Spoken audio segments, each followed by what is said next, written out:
Aí nós vamos falar dos desrespeitos das leis. O que vai acontecer quando a gente desrespeita a lei da hierarquia e a lei da ordem? Quais são as consequências do desrespeito? Confusão e conflito. Fiquem tranquilos, porque vocês vão receber o material, tá? Que está escrito exatamente isso. A confusão e o conflito, sentimento de insegurança e problemas de identidade, com o desrespeito da ordem da hierarquia. Então, eu vou explicar para vocês, vou ler do jeitinho que está aqui no texto. Ó.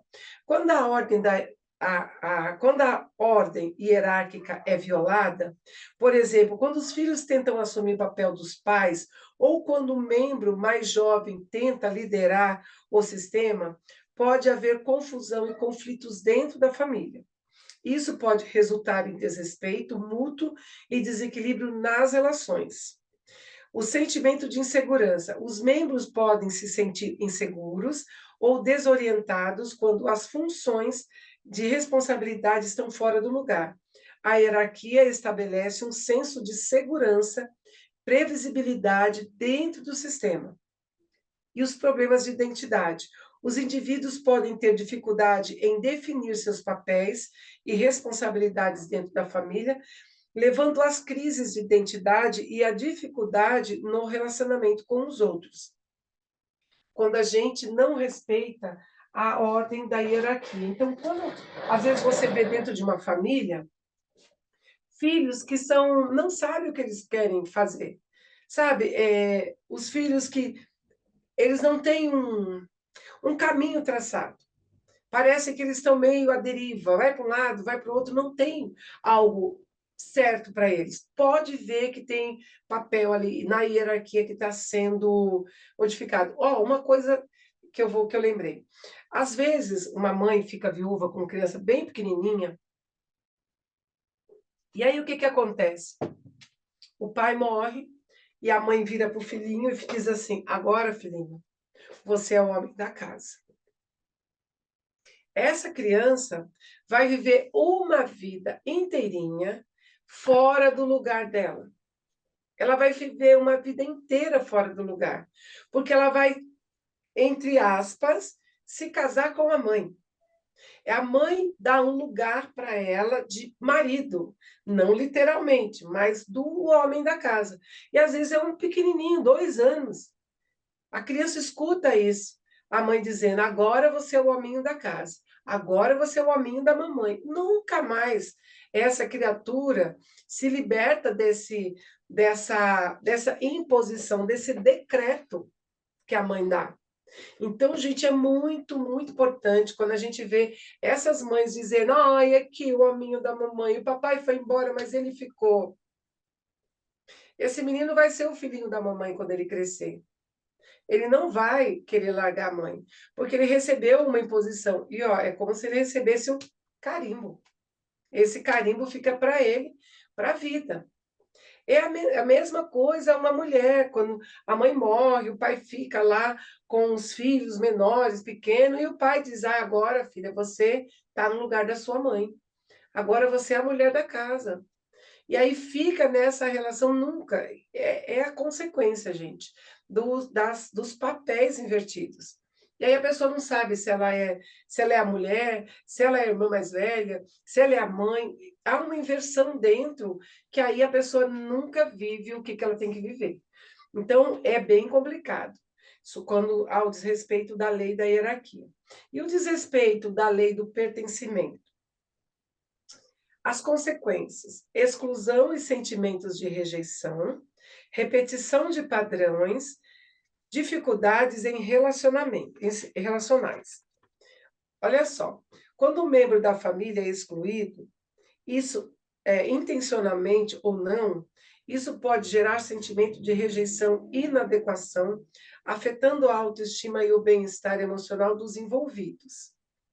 Não só naquela geração, tá? Isso pode vir para outras gerações. A repetição de padrão. A exclusão de um membro pode levar à repetição de padrões disfuncionais com outros membros da família, repetindo comportamentos semelhantes de exclusão ou marginalização. Exemplo, uma pessoa que bebe. pessoa bebe, bebe, ninguém gosta de ficar do lado de gente que bebe, né? Ai, o bêbado é ruim, fala demais, é um saco, mas faz parte ali da família. Então, quando existe uma exclusão de pessoas alcoólatras, você pode ver que nas gerações lá para frente, isso vai acontecer. Vai ter sempre aquela pessoa que é ou conectada com vício de droga, ou de bebida, ou de jogo. Por quê? Porque um vício foi deixado de lado, excluído, uma pessoa que tinha um vício. Foi excluído, foi deixado de lado, e aí isso vai aparecer nas outras gerações. Nós já fizemos constelações, umas constelações passadas, onde tinha exatamente isso. O filho se colocava no lugar. Vou pedir só para fechar o microfone, Maria. Fecha aí, por favor. Tá fechado. Não, tá não. O seu microfone está aberto. Isso. Aí o que, que acontece? Quando existe essa exclusão, da bebida, por exemplo, lá para frente, uma outra pessoa ela vai entrar nesse lugar com o vício, porque alguém lá para trás está excluído. Às vezes o vício vem como um sintoma de uma exclusão. Uma pessoa que está bebendo, bebe, bebe, bebe, ou usa droga. Aí você começa a olhar, meu Deus, o que está por trás? Quem foi excluído nessa família? Que pessoa foi excluída? Quando você começa a buscar a história e a pessoa começa a contar, aí de repente a pessoa fala: Nossa, eu nem me lembrava. Tinha um tio meu que morreu de cirrose, morreu como indigente. Quantas coisas acontecem? Aí vem um sobrinho neto lá na frente com a mesma doença de bebida. Para quê? Para poder dar o lugar para essa pessoa, para isso fazer parte do sistema, para que dessa vez a gente possa passar a coisa limpa e dizer, tá, é assim, essa pessoa. Ó, meu pai, ele foi muito excluído pelo meu irmão. Meu irmão não gosta do meu pai, não gosta nem de ouvir falar. O meu pai, ele era um homem abusador, ele abusou, segundo a minha mãe, da filha dele também no primeiro casamento, de mim e tal. E o meu irmão odiava. Ele não sei se hoje ainda é ódio, né? Mas essa questão com meu pai. E o meu irmão teve o mesmo comportamento. Inclusive, ele tá respondendo o processo por isso de pedofilia, de abuso. Isso vem do sistema, gente. É de um sistema. Sistema que vem lá de trás do meu bisavô. Bisavô, o avô não, mas o bisavô depois veio para o pai e para o filho veio vindo nas gerações, porque ninguém olha para isso. As pessoas não falam. Na minha família, as pessoas não gostam de falar sobre isso. Eu sou quem fala. Eu falo porque isso faz parte. Então, se faz parte, a gente inclui. E pronto. O incluir, gente, não é. Eu concordo em que as crianças precisam ser abusadas, claro que não. Mas aconteceu, foi assim, foi desse jeito. E o que, que eu posso fazer? Eu vou recortar a história e dizer, ah, esse homem não existiu, não, esse homem é meu bisavô, meu irmão, né, que sofre de uma doença, e isso é uma doença que precisa ser vista. Então, a gente primeiro olha para isso, olha para a dor, inclui tudo isso, para que isso não venha se reproduzir lá para frente, lá para os netos, para os bisnetos. Porque o que passou, a gente não tem como mexer, mas a gente pode mudar o sistema a partir de agora, através da consciência. É o que eu falei na aula passada. Então, é, essa repetição de padrão, ela vem trazendo para que as pessoas entendam que nada pode ser excluído. Na minha família, todo mundo é muito branquinho.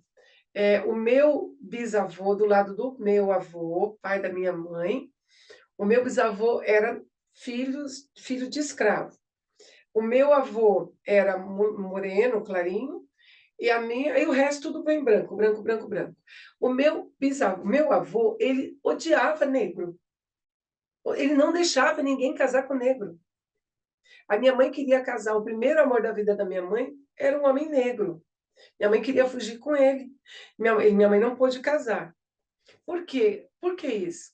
Uma exclusão inconsciente da dor da escravidão. O meu avô, inconscientemente, negava a dor que veio lá de trás do pai dele. O pai dele tinha sido filho de escravo.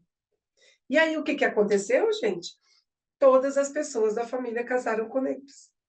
Todos, todos. E é uma mistura, tem pessoas dos olhos azuis, com cabelo afro, a pele branca, mas o zoião azul. Uma mistura, menino, a coisa mais linda que é. E eu veio a minha filha, da geração da minha filha, eu me casei com negro, o meu primeiro marido é negro, a Suelen, o pai da Maria Beatriz é negro, então a gente percebe o quanto tudo isso, gente, vem falando desse sistema. E eu não tenho problema nenhum aqui de falar as coisas, porque nós estamos aqui aprendendo para a gente entender que o sistema ele vem numa lealdade. A exclusão traz uma compensação.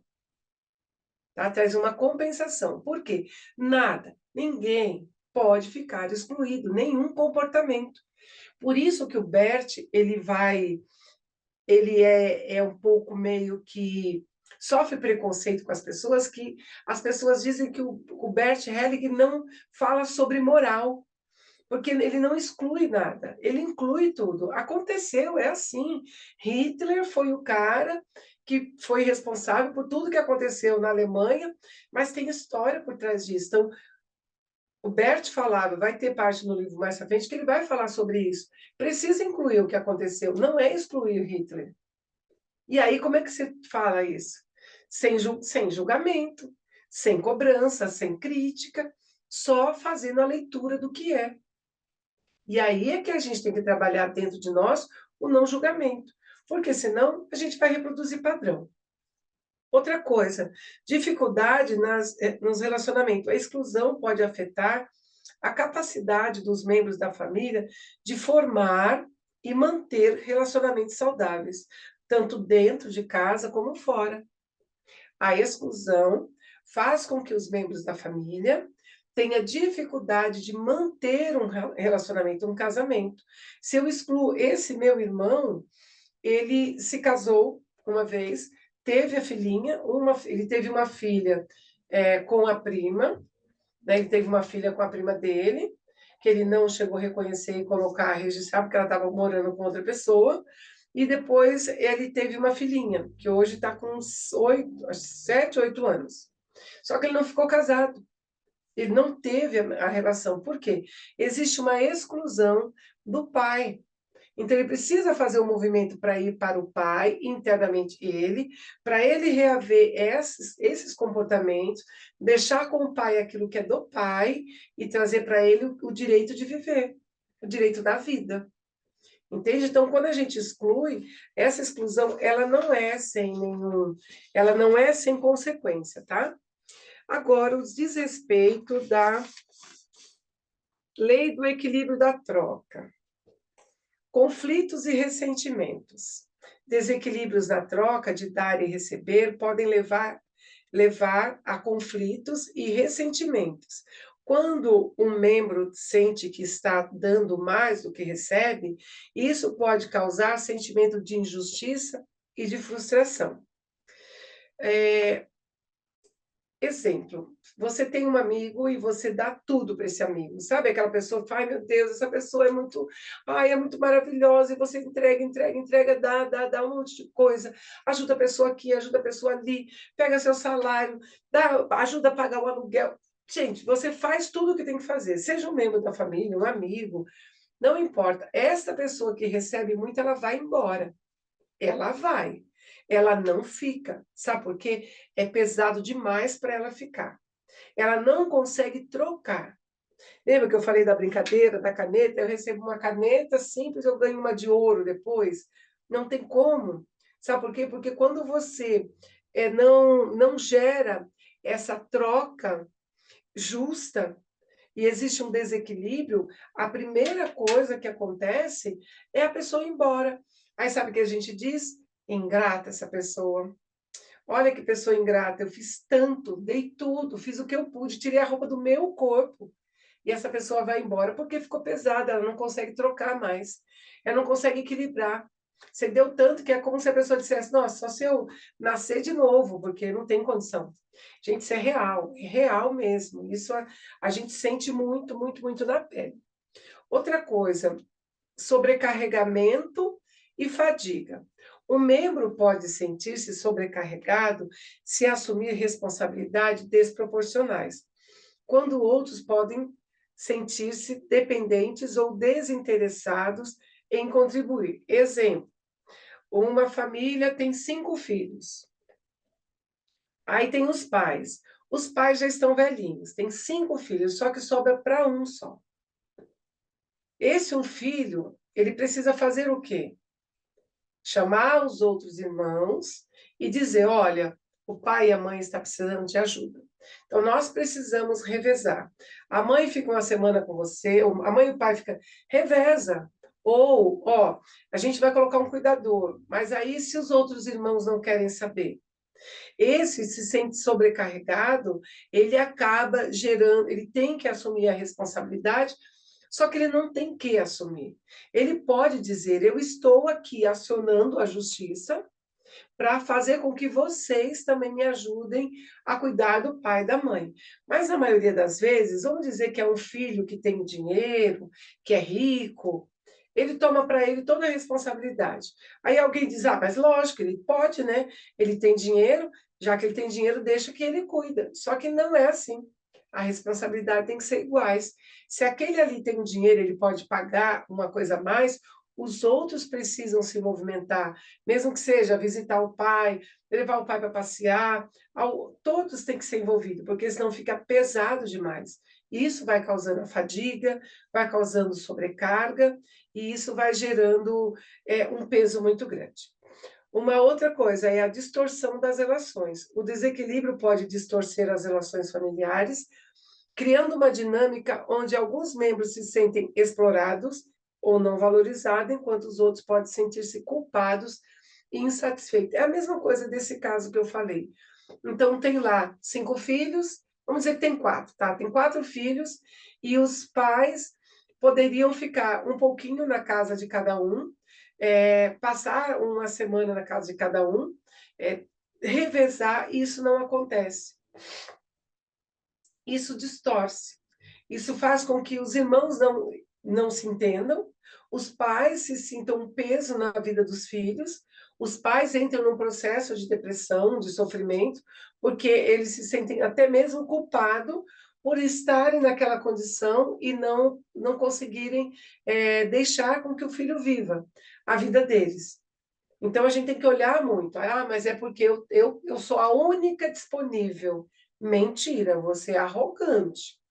Quem faz isso é arrogante que não pode pedir ajuda para o outro. Então, a gente tem que olhar, não, o que eu estou fazendo? É que meus irmãos não ajudam. Não ajudam? Então, vamos lá. Pergunta, fala, implora, explica. Ó, vou deixar o pai e a mãe aqui na sua casa, você que se vira. Deixar mesmo, não tomar para si a responsabilidade. Então, isso, gente, sem contar de quando eu desequilibro a troca, eu vendo e não recebo, eu empresto e não tenho de volta, entende? Eu não cobro, eu não gero movimento, vai gerando fraqueza para as duas partes. E aí a tendência é que isso começa a gerar distanciamento. Então, os impactos que tem na nossa vida quando a gente não respeita as leis sistêmicas é muito grande. Ó, problemas emocionais, a violação das leis pode levar a problemas emocionais como ansiedade, depressão, sentimento de inadequação, dificuldade no relacionamento como desequilíbrio e conflitos constantes pode causar problemas em outros relacionamentos também, tanto com a própria família ou com outras pessoas, comportamentos disfuncionais, desrespeito das leis levam como repetição de padrão problemático, é a criação de ciclos de sofrimentos infinitos, o tempo todo, conflito. Vocês já devem conhecer família que você olha e você fala, meu Deus, mas será que a pessoa não está vendo que ela está repetindo? Mas por que ela está repetindo? Porque ela não tem consciência. Então, o constelador, ele tem uma função, que é expandir a compreensão da pessoa, fazer com que a pessoa troque os óculos para olhar para aquilo, para ela gerar um reposicionamento da vida dela, e assim, só com esse reposicionamento, sabe o que acontece? as coisas vão cada uma para o lugar.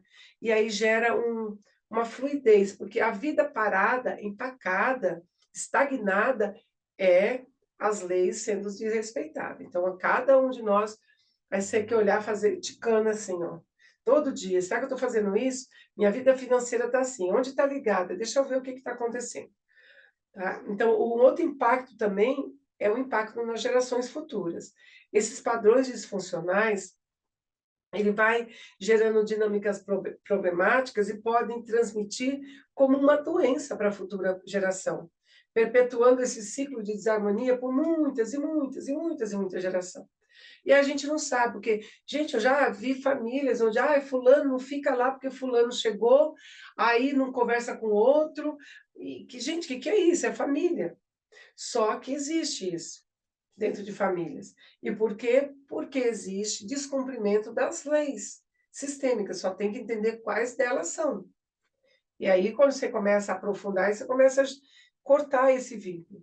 Ó, o trabalho das constelações visa identificar e corrigir essas disfunções, restaurando o equilíbrio e a harmonia dentro do sistema familiar, por consequência, promovendo bem-estar, saúde relacional e saúde de todos os níveis. Então, se eu ignoro que isso aí acontece, eu acabo ficando na mesmice, falando o que todo mundo fala, fazendo o que todo mundo faz, mas nunca olhando para a raiz. Entende que ao saber disso, a gente não vai brigar com o outro. A gente vai olhar, a gente vai pegar um papel, uma caneta e começar a montar ali um esqueminha, igual esse que eu fiz aqui na lousa. Um esqueminha, deixa eu puxar isso aqui, deixa eu ver de onde está vindo isso. Encontrou de onde está vindo, aí vai ver, nossa, olha isso, é por isso que ciclano é desse jeito, olha lá fulano assim. Você vai ver, às vezes, gente, uma dívida, uma dívida, eu já contei esse caso para vocês, vou falar de novo. Uma moça que eu atendi, ela é oriental, e ela tinha uma lanchonete pela qual ela comprou da família, e durante 8 anos ela não pagou a lanchonete. Ela não pagou, simplesmente não pagou. E aí, conversando com ela, dentro dessa família, ela tinha pedido, essa moça que tinha comprado o restaurante da prima, o café da prima, não pagou, não conseguiu pagar durante 8 anos. E aí, conversando com ela, ela falou: mas eu trabalhei para a mãe dela durante X tempo e nunca recebi. Aí, puxando um pouquinho para trás, porque o meu avô trabalhou não sei para quem e não recebeu. Então, a gente vê que é uma dívida que vem do sistema, vem vindo, ó, de geração para geração. E aí, se não sana essa dívida nessa geração, onde trouxe a consciência, as próximas gerações vão ficar assim. Vai ficar sempre desse jeito. Sempre aquela pessoa. Aí pode ser que não seja um negócio, seja dinheiro, seja uma herança, sabe? Começa a perpetuar algo ligado ao dinheiro. E aí a pessoa não sabe, a pessoa faz tudo que pode ser feito, mas o dinheiro não fica. Por quê? Porque tem algo lá atrás que aconteceu que gerou um descontrole, uma disfunção para as próximas gerações. Então é muito importante a gente olhar isso, tá?